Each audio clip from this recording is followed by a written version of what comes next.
This might seem like a really random thing to talk about given my last few videos, but I've ultimately just decided that whenever something comes up that I want to talk about, I'm just going to make a video about it, because why not? The reason I made my Ruby videos is because I finally watched Volume 9 recently and had a lot of thoughts on Ruby as a whole. This particular topic I've had on my mind for a while now, but there's a game I played recently, which I will talk about, that finally got me to sort out my thoughts on the subject and write them down to embarrass myself on the internet. I realized quickly though that in order to survive on the internet, that burying your shame is essential, which is how I ended up making a video about my favorite Ruby ship. Despite porn being a pretty massive industry, adult-based video games are still a relatively niche and small market.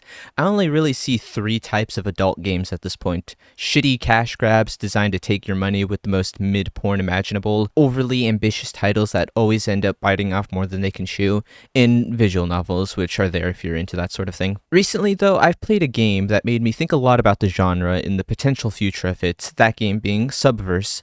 There are two other games I want to talk about in this video, but they're for slightly different reasons than why I want to talk about Subverse. Subverse is a game that entered early access on Steam in March of 2021 and is still to this day in early access, though the devs have given a release window for the 1.0 release of the game, so even though it's technically not fully out yet, I think the version we have now will be fairly indicative of what we can expect. The game takes place in a fictional galaxy called Prodigium, where you play as not Deadpool, and you go around and recruit hot women who want to bang you on sight so you can overthrow the empire that rules the galaxy. Its humor is pretty crass, even for a porn game. They're currently performing a song entitled Suck Every Dick in the Universe.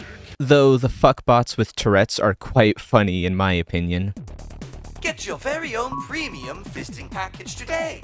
Comes with a free put it up my fucking boy pussy. Fuck! And listen, I'm gonna keep it a $1.50 with you. I am not at all interested in talking about this. What I want to talk about instead is Subverse as an actual video game. Let me throw a couple names of porn games you've probably never heard of, and I'll tell you why they're bad.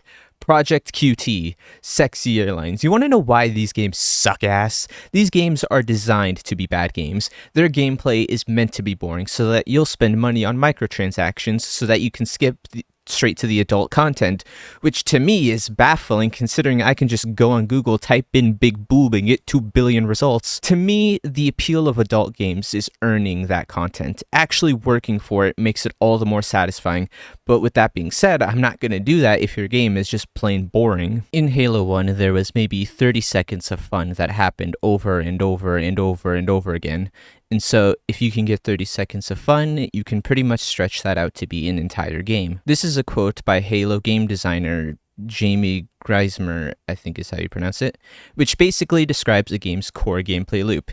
You see, at the end of the day, games are all about repetition. In games like Call of Duty and Halo, you spawn in, run at the enemy, kill them, die, repeat. There are ways to shake up this loop, like COD's kill streaks or Halo's weapon pickups, but you're still doing the same thing over and over again. This is the very thing that 90% of porn games lack, and why most of them are just plain terrible. So how does Subverse fare in this regard? Does it have a good gameplay loop? Well, yes, actually. The gameplay of Subverse is pretty good. It's actually really fun. Subverse contains two main gameplay loops: bullet hell space sections and on-ground tactics fights. Neither of these are groundbreaking or anything, but they are really fun. The types of games I would play while I have a podcast or something playing on the other monitor. If only I wasn't trying to flex my hanger at the same time. These are actually good sections that I am willing to play through so I can get to the good sections. They don't feel like a slog to get through and are perfectly serviceable.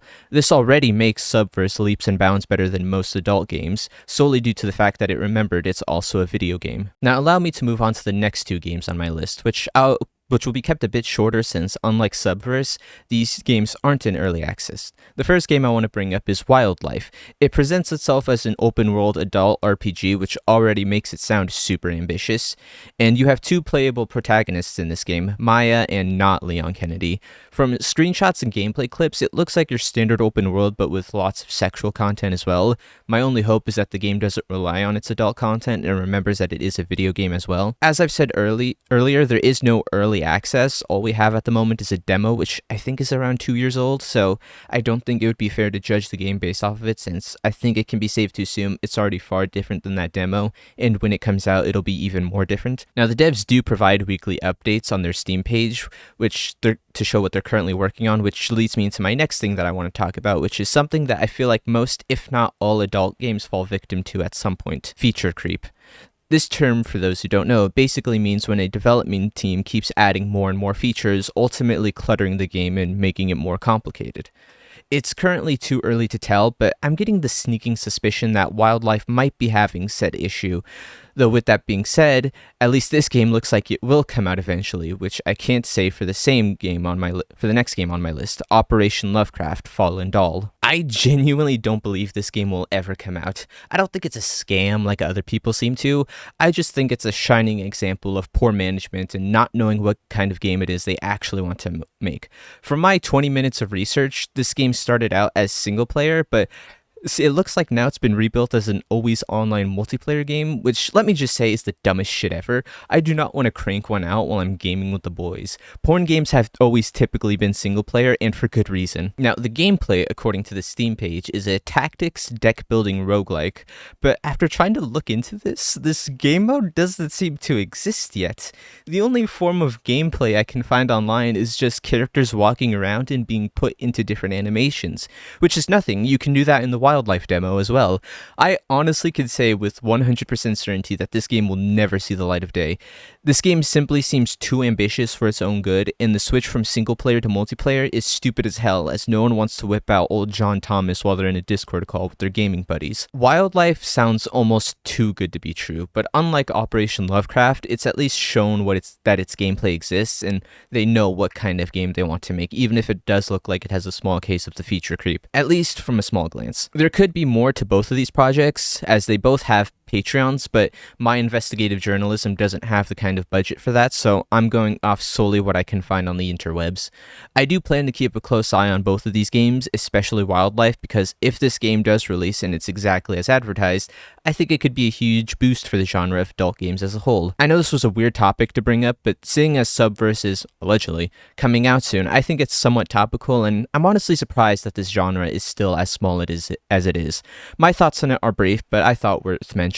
I'm not very good at dragging videos out too long, so I try to keep them fairly small, which I think makes them easier to digest than most video essays. Now, I'm not really sure how to end my videos, so I'll just leave it to my old boy, Dim Fool. Oh, and one more thing, fucker! Before I go, don't forget to like and subscribe.